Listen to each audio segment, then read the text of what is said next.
देखिए, जो सबसे बड़ी उम्मीद थी इस बजट से वो थी इस देश के अन्नदाता को, किसानों को। जो सबसे बड़ी उम्मीद थी इस बजट से वो थी इस देश के करोड़ों नौजवानों को, माताओं बहनों को। क्या समस्याएं उनके सामने? आपने कहा था न्यूनतम समर्थन मूल्य 2 गुना करेंगे, एमएसपी 2 गुना करने की बात आपने कही थी। क्या इस बजट में एमएसपी 2 गुना करने के लिए कोई प्रावधान आपने रखा, कोई बजट का हिस्सा रखा?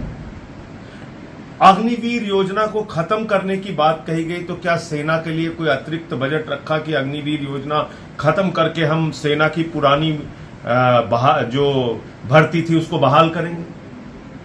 महंगाई जिसके कारण पूरा देश कराह रहा है, आपने इस देश के छोटे निवेशकों के ऊपर एक बड़ी मार दे दी। क्या कह दिया आपने?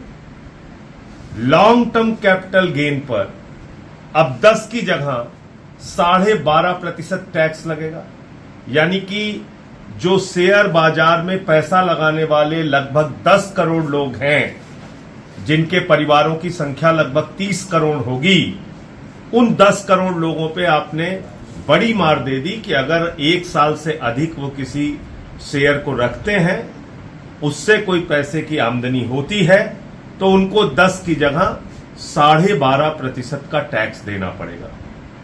शॉर्ट टर्म कैपिटल गेन पे आपने 15 से बढ़ाकर 20% टैक्स कर दिया। यानी कि अगर कोई अपने शेयर को जल्द बेचता है, कोई निवेशक, तो उसको 15 की जगह 20% टैक्स देना पड़ेगा। तो आप देखिए, शेयर बाजार बुरी तरीके से निराश हुआ है इस बजट से। शेयर बाजार धड़ाम हुआ है इस बजट से। इसका प्रभाव पड़ा, जो घोषणाएं हुई हैं उसका प्रभाव जो करोड़ों छोटे निवेशक हैं, जो छोटा मोटा शेयर लेके अपना इन्वेस्टमेंट करते हैं कि कुछ आमदनी हो जाएगी, उनको सबको निराशा हुई है। और इसके साथ साथ जैसा मैंने आपको बताया, किसान, युवा, मजदूर और महंगाई के मार झेल रहे करोड़ों लोग। सर, एक और सवाल, आंध्र प्रदेश और बिहार को अलग से सहायता दी गई है। लग रहा है कि जो एनडीए सरकार में जो महत्वपूर्ण सहयोगी है उनका ख्याल रखा गया है। देखिए, ऐसा है, बिहार को पैकेज दिया जाए, इसमें किसको आपत्ति नहीं है, लेकिन आपने ये घोषणा की कब थी? भारत के प्रधानमंत्री ने 9 साल पहले 2015 के चुनाव के दौरान कहा था, कितना पैसा दे दें, 50,000 करोड़ से काम नहीं चलेगा, 60,000 करोड़, 70,000 करोड़, 80,000 करोड़, 90,000 करोड़, 1.25 लाख करोड़ रुपए। भैया, वो 1.25 लाख करोड़ रुपए की घोषणा सिर्फ घोषणा रह गई। 9 साल तक आपने कुछ दिया नहीं बिहार को। अभी जैसे ही आपको समर्थन लेना पड़ा एनडीए में जेडीयू का, तब आपने ये घोषणा की है। अब उसका कितना पैसा वास्तविक बिहार के लोगों के भले में जाएगा वो देखना होगा, क्योंकि अगर आप हाईवेज की बात करते हैं तो वो आप पूरे देश में डेवलप कर रहे हैं।